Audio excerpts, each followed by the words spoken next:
Smart सिटीच्या नावाखाली शहरात सुरू असलेली फायबर ऑप्टिक केबल टाकण्याची कामे सध्या नाशिककरांसाठी डोकेदुखी ठरते.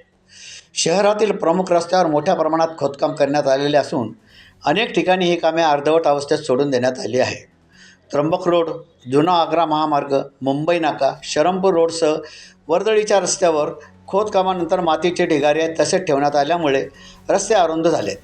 परिणामी वाहन चालकांना कोंडीचा सामना करावा लागत असून दुचाकी घसरण्याचे प्रकार वाढले आहेत.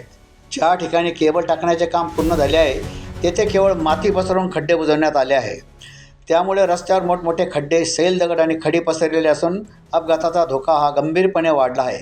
त्यामुळे स्मार्ट सिटी प्रशासनाविरोधात संतप्त प्रतिक्रिया उमटत असून अर्धवट कामे ही तातडीने पूर्ण करून रस्ते पूर्ववत करावे अशी जोरदार मागणी नाशिककरांकडून केली जात आहे. नाशिक स्टार न्यूजसाठी सदाशिव जगताप, नाशिक.